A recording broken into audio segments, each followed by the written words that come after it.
Assalamualaikum warahmatullahi wabarakatuh. Bertemu dengan Ibu Qurratul A'yun.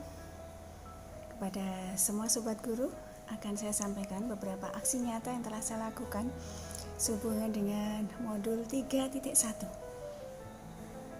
Nah, pada peristiwa berupa fact atau fakta dari aksi nyata yang sudah saya lakukan, di antaranya yang pertama adalah sharing bersama dengan rekan guru sehubungan dengan beberapa kasus dilema etika yang terjadi di sekolah. Di sini saya akan menyampaikan 2 kasus dilema etika yang nanti saya akan berdampingan dengan beberapa rekan guru.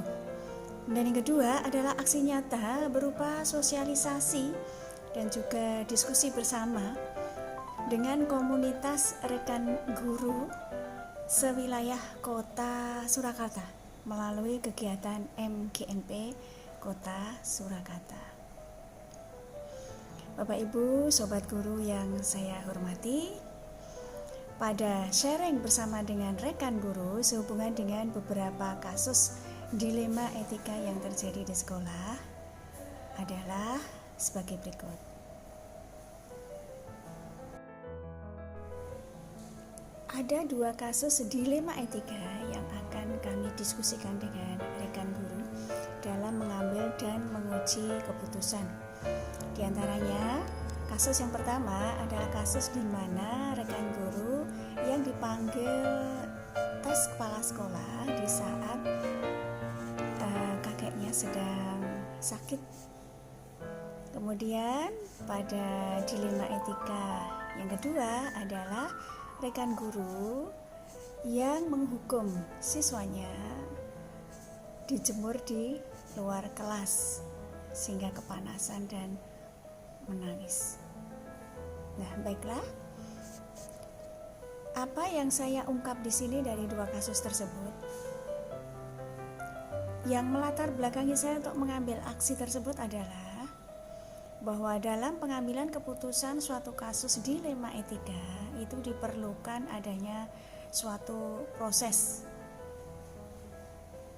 Di samping menentukan adanya paradigma daripada dilema etika itu, kemudian prinsip daripada dilema etika itu, ataupun langkah-langkah dalam mengambil dan menguji keputusan dari kedua kasus dilema etika tersebut. Di samping itu diperlukan juga adanya diskusi dengan teman sejawat, sehingga dalam pengambilan dan pengujian keputusan itu tidak akan memberikan impact ataupun dampak yang merugikan, baik untuk diri kita sendiri maupun orang lain. Ya. Kemudian alasan mengapa saya melakukan kedua aksi tersebut.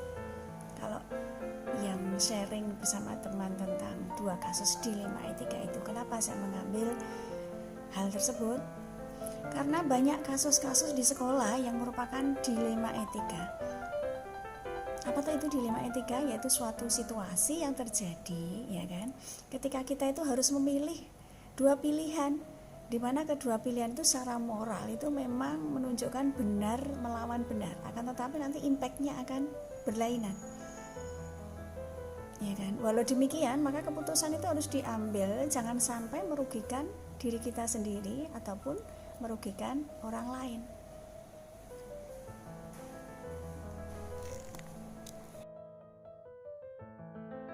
Kemudian hasil aksi nyata yang saya lakukan itu dari beberapa kasus di sekolah tadi itu telah dapat dipecahkan dengan solusi yang terbaik, tentunya melalui langkah-langkah paradigma dilema etika tersebut, kemudian prinsip dilema etika, dan melalui langkah-langkah dalam pengambilan dan pengujian keputusan dari dilema etika tersebut. Dan tak ketinggalan juga yaitu melalui dengar pendapat dari beberapa teman sejawat.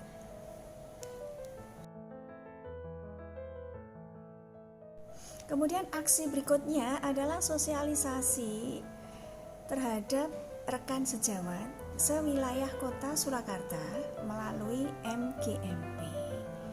Dan mapel saya adalah fisika, jadi melalui MGMP Fisika Kota Surakarta.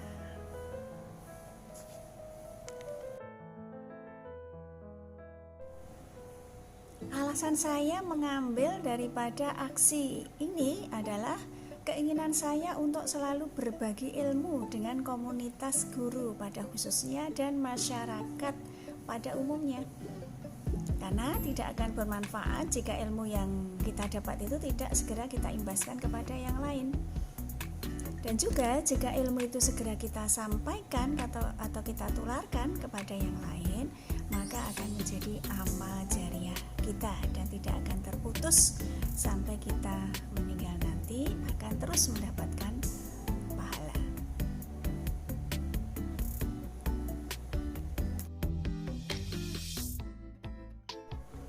Kemudian hasil aksi nyata yang telah saya lakukan adalah banyak bapak ibu guru di sekolah yang telah mengimplementasikan dalam pembelajaran mereka, dan juga sharing bersama tentang beberapa masalah yang kita diskusikan bersama, tentunya tentang kasus dilema etika.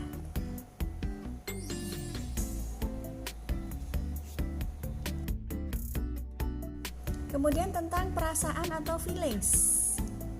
Perasaan ketika kami menjalankan aksi nyata itu ataupun setelah melaksanakan aksi nyata tersebut. Nah, dengan adanya sharing bersama dengan teman sejawat, maka segala permasalahan dilema etika dapat diselesaikan dengan lebih mudah, lancar.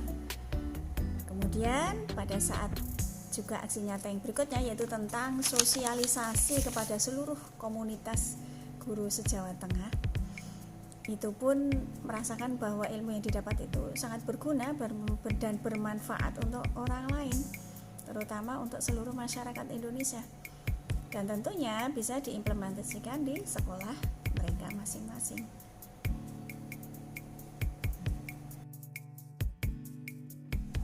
Kemudian pada pembelajaran atau finding, pembelajaran yang didapat dari aksi nyata yang CGP rasakan itu banyak hal yang positif yang diambil, diantaranya kasus-kasus yang ada di sekolah dapat diselesaikan dengan cara sharing bersama antar komunitas guru, tentunya melalui langkah yaitu mencari paradigmanya terlebih dahulu, kemudian mengambil prinsipnya, dan juga melalui 9 langkah dalam mengambil dan menguji keputusan pada setiap kasus daripada dilema etika yang ada di sekolah. Kemudian walau demikian masih banyak sebenarnya pendapat-pendapat yang berbeda antara rekan guru dalam menyelesaikan kasus dilema etika tersebut. Nah, kemudian demikian juga untuk sosialisasi pada modul program guru penggerak untuk komunitas guru baik di sekolah maupun di wilayah Kota Surakarta. Nah, kendalanya di sini mungkin saat implementasi, yaitu tidak semua guru mau mencoba untuk mengimplementasinya di sekolah masing-masing. Walau demikian, masih juga banyak bapak ibu guru yang sudah mengimplementasikannya, sehingga nanti suatu saat mungkin bisa lebih baik lagi untuk menyerap ilmu tersebut dan bisa mengimplementasikan pada sekolah masing-masing. Kemudian pada penerapan ke depan atau future, rencana perbaikan untuk pelaksanaan di masa mendatang. Bagaimana itu bisa kita lakukan? Yaitu untuk aksi nyata yang telah kita lakukan yang masih terdapat kelemahan-kelemahan di dalamnya, maka akan menjadi perhatian bagi CGP, terutama bagi saya ya, CGP Angkatan 4, untuk lebih mencermati segala kekurangan tersebut dan akan mencoba sharing dengan lebih banyak rekan sejawat lagi sehubungan dengan kasus-kasus dilema etika yang ada di sekolah. Kemudian saat sosialisasi pun dengan komunitas wilayah Kota Surakarta, sampai tentunya kami upayakan sampai pada pendampingan tindak lanjut dari semua bapak ibu guru yang sudah mendapatkan sosialisasi tersebut. Selain itu, rencana kami selanjutnya adalah kami tidak hanya sosialisasi di wilayah Kota Surakarta, tetapi nanti bisa sosialisasi di wilayah lebih luas lagi, misalkan di Provinsi Jawa Tengah, saya mempunyai kesempatan, dan juga bisa menularkannya juga pada mata pelajaran MGMP yang lain, tidak hanya MGMP Fisika.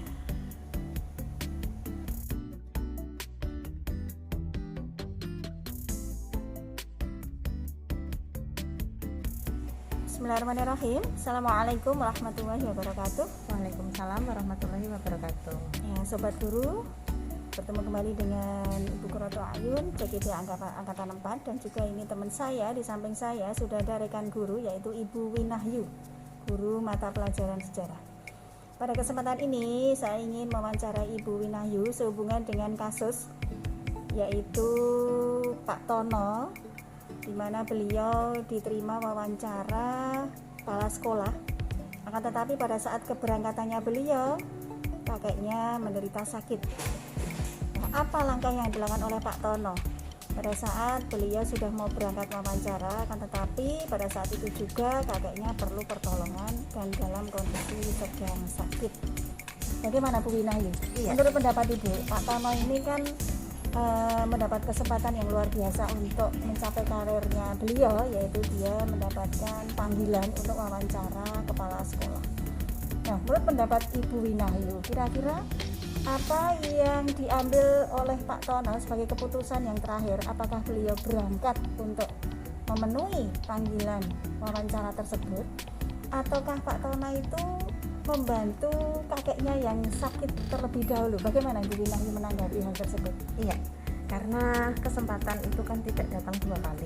Jadi dan kondisi yang sakit kakeknya Pak Tono itu kan bisa dianalisis terlebih dahulu sakitnya seperti apa. Kemudian untuk selanjutnya setelah dianalisis sakitnya seperti apa, mungkin bisa diobati terlebih dahulu. Dan kita ketahui bersama bahwasanya kalau seorang kakek, kemudian Pak Tono seorang cucu, berarti kan masih banyak saudara yang lain. Jadi seandainya pun memang harus Pak Tono yang harus menolong kakeknya, itu dianalisis terlebih dahulu sakitnya seperti apa, kemudian dikasih obat sementara terlebih dahulu, karena beliau kan harus mengikuti kegiatan yang sangat penting bagi beliau, yaitu wawancara kepala sekolah. Sehingga kakeknya untuk mengamankan kakeknya yang sedang sakit itu bisa diamankan melalui analisis sakit, kemudian diberi obat. Nah, obat ini untuk sementara waktu, bagaimana biar kakeknya ini tetap baik-baik saja. Nah, selanjutnya setelah diberi obat, kakeknya tenang, baru bisa dipanggilkan saudara dari Pak Tono untuk menemani kakeknya terlebih dahulu. Nah, dengan keadaan yang seperti ini bisa dikatakan kakeknya aman, sakit tapi dalam kondisi yang aman, tidak sendiri, tapi juga ada orang lain yang menemani beliau. Nah, kondisi yang seperti ini berarti Pak Tono bisa melaksanakan tes wawancara kepala sekolah. Jadi ini Bu Ayun, jadi nanti Pak Tono itu bisa berangkat memenuhi tugasnya atau melaksanakan kewajibannya untuk melaksanakan wawancara tes kepala sekolah seperti itu. Jadi Pak Tono tetap berangkat tes wawancara, sedangkan kakeknya juga masih tetap aman seperti ini. Memang merupakan dilema etika ya, dua keputusan yang benar-benar membuat orang bingung ya, tetapi ternyata Bu Winahyu memberikan pendapat bahwa Pak Tono tetap harus mengikuti wawancara ya Ibu ya, seperti itu. Kemudian kakeknya bisa ditolong dengan keluarga yang lain seperti itu ya Bu ya. Terima kasih kepada Bu Winahyu dan sukses selalu ya Ibu Winahyu ya. Amin ya Bu. Assalamualaikum warahmatullahi wabarakatuh. Waalaikumsalam warahmatullahi wabarakatuh.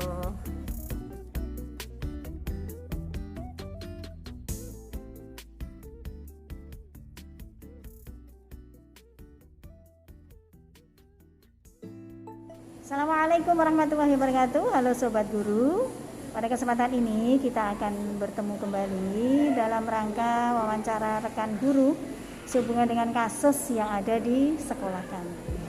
Di sini saya ditemani oleh rekan guru yang bernama Ibu Widiani, guru mata pelajaran matematik yang juga sudah berpengalaman mengajar dan juga alumni di SMA Negeri 1 Surakarta.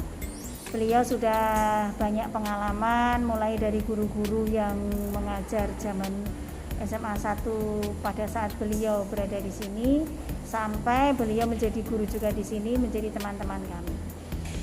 Baiklah Bapak Ibu Sobat Guru semuanya, monggo kepada Ibu Widiani untuk memperkenalkan diri sebelum kita sampaikan kasus yang ada di sekolah kami. Monggo Ibu Widiani. Perkenalkan, nama saya Ibu Widiani. Di sini saya mengampu mata pelajaran matematika.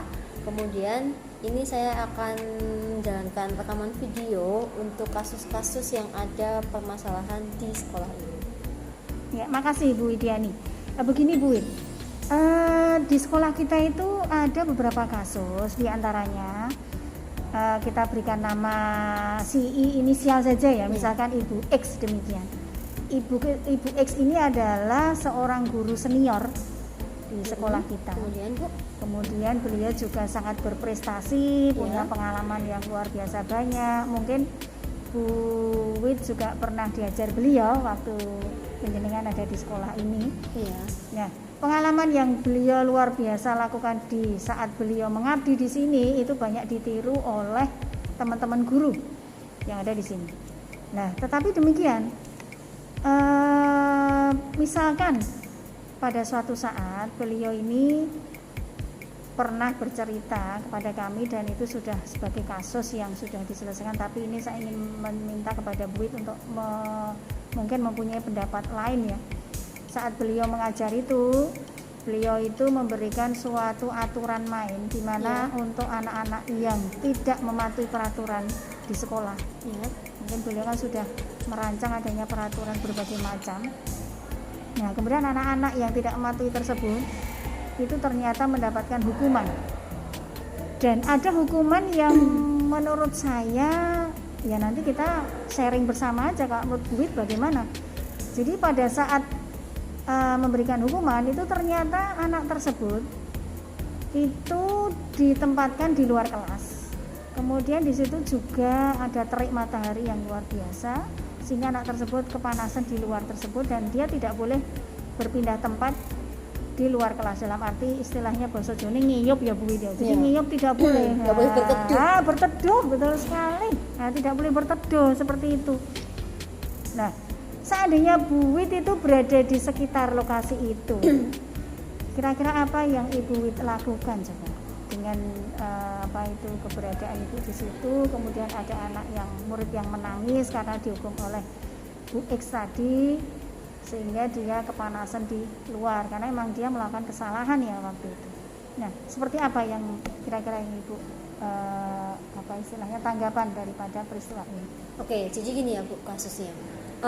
Ini kan mirip seperti dengan hukuman sekolah-sekolah zaman yang dulu banget gitu. Betul, ya. Kan kalau misalnya untuk sekolah zaman sekarang kan ya rada kurang relevan ya Bu ya. Apalagi kan itu kan dijemur kepanasan kan itu kan bisa membuat si anak ini kan dehidrasi.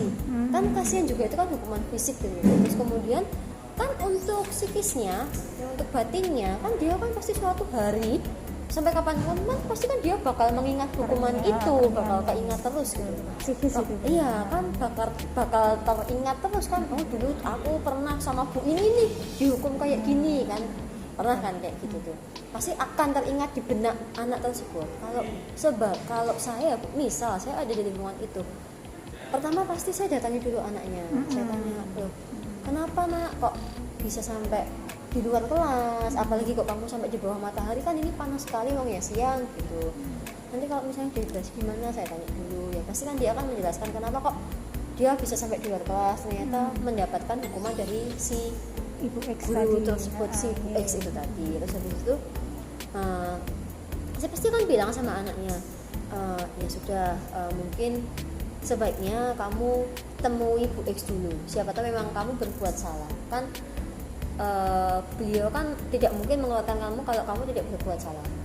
Jadi minta maaf dulu saja. Nah mungkin maksudnya Ibu X itu baik, jadi mungkin biar kamu tuh lebih disiplin, biar nggak senengnya dewe, biar nggak seenaknya sendiri gitu. Jadi kamu tuh lebih tertata, lebih disiplin, lebih baik gitu mungkin maunya. Nah terus kemudian saya meminta anaknya pokoknya minimal minta maaf dulu ya Bu. Pokoknya itu harus minta maaf dulu. Disuruh berteduh enggak Bu kira-kira itu? Ya, saya ngajak ngobrolnya di tempat teduh ya. Di tempat teduh kan kasihan Bu. Nanti kan makin lama lah kalau pingsan kan kasihan juga. Nah terus habis itu kemudian kan saya kan juga lihatnya kasihan Bu. Ya mungkin saya akan menemui si Bu X tersebut juga. Saya menemui Bu X, tapi saya tidak akan langsung menyinggung tentang hukumannya itu. Kan ya nanti nggak enak ya Bu. Kan senior saya juga, dulu juga guru saya gitu kan. Nah terus mungkin saya pengen ya ngobrol aja sama ibunya, ngobrol dulu lah, tapi tidak langsung menyinggung yang hukumannya itu. Tapi ibu kok menghukumnya gini sih, enggak. tapi ya kita sharing, kita ngobrol ya, dimulai dari ya prestasi beliau ini dulu. Kan beliau kan sangat berprestasi ya, maksudnya kan lomba-lomba, terus sudah menempuh pendidikan ini kan sudah banyak gitu ya Bu. Terus saya obrolan tentang itu dulu, terus kemudian saya diskusi tentang, ya saya minta itulah Bu pertimbangan gitu. Kan saya juga masih junior di sini, saya mau ngobrol tentang ya keadaan siswa-siswa kita. Kan keadaan siswa kita itu kan bermacam-macam Bu. Kan nggak mungkin sama semua, pasti kan heterogen, campur-campur. Nah begitu pula dengan keadaan siswa kenakalannya. Kan ada tuh siswa yang memang manut banget, disuruh mengerjakan ya langsung mengerjakan. Tapi kan ya ada yang langsung nanti dulu kan ada yang kayak gitu ya. Itu saya ajak gitu. Terus kemudian ya saya juga akan bertanya sekaligus meminta pertimbangan terhadap beliau. Bu, terus gimana kalau misalnya kita memberi tugas ke anak tapi ternyata tugas itu tidak dikerjakan, hukumannya mau seperti apa? Kayak gitu ya. Intinya sebisa mungkin saya berdiskusi dengan Bu X agar ketika memberi hukuman itu tidak menyakiti fisik maupun psikisnya. Diajak diskusi dengan cara baik tentunya ya, biar diskusi nanti tidak baik, tersinggung ya Bu X tersebut. Iya kan pembelajaran itu kan semakin lama itu kan berkembang ya Bu. Betul. Kan hukuman seperti itu kan itu untuk pembelajaran yang dulu banget. Sama kayak misalnya dulu zaman kecil misalnya dilempar pakai kapur ya, dia pakai penghapus kayak gitu. Kalau sekarang kan sudah tidak relevan Bu seperti itu. Sekarang kan kurikulumnya aja mau kurikulum merdeka ya. Kan Jadi benar-benar memerdekakan kalau seperti murid itu nanti ya. anaknya kan nggak jadi well-being Bu. Nah betul. Kan jadi nggak nyaman istilahnya, betul. jadi takut. Jadi mereka mengerjakan tugas itu bukan karena mereka senang hati, tapi karena terpaksa. Besok aku itu dijemur di bawah matahari. Kan jadi luar biasa. Ada rasa takut begitu. Jadi misalnya kita kan hukumannya lah ya. Atau lebih kita tuh bermain ke konsekuensi. Nanti kalau misalnya kamu tidak mengerjakan ini, kamu mendapatkan konsekuensi ini. Iya. Tapi kalau misalnya kamu mengerjakan ini, kamu dapat reward ini. Nah, betul. Jadi punishment-nya itu ya tidak dengan yang hukuman positif fisik atau psikis ya, tapi yang lebih positif. Positif, betul. Malah banyak ribetnya aja dengan punishment itu paling enggak ya bisa memotivasi. Punishment yang memotivasi. Memberikan energi positif untuk murid. Bagus sekali. Luar biasa ini Bu Nika. Nah semoga nanti Bu Nika ini bisa mengimbaskan kepada guru-guru lain bahwa hukuman itu tidak harus mengenai fisik dan psikis daripada murid, karena itu nanti akan membekas ya kan, dan tidak akan hilang. Betul sekali, dan tidak akan hilang selamanya itu. Jadi memori. Betul sekali, itu bisa mengganggu daripada kesehatan mental daripada siswa tersebut. Terima kasih sekali Bu Wit ya atas segala ya curhat di siang hari ini. Semoga komunikasi ini bisa bermanfaat untuk Bapak Ibu guru yang lain, sobat guru semuanya, dan semua dilema etika. Dilema etika itu memang dua pilihan yang benar-benar sulit. Yang keduanya memang benar semuanya, punya niat baik semuanya. Tetapi tentunya dicari ataupun diambil keputusan yang terbaik, yang dimana di situ imbasnya tentunya tidak merugikan orang lain. Itu yang kita harap. Ya, semoga pembelajaran dilematika komunikasi hari ini bisa bermanfaat, dan nantinya setiap kasus yang ada itu bisa diselesaikan dengan sebaik mungkin dan menggunakan langkah-langkah pengambilan dan pengujian keputusan yang tidak akan salah. Ya, demikian Bu Wit. Terima kasih sekali lagi dan semoga sukses untuk Bu Wit. Amin ya Allah. Assalamualaikum warahmatullahi wabarakatuh. Waalaikumsalam warahmatullahi wabarakatuh.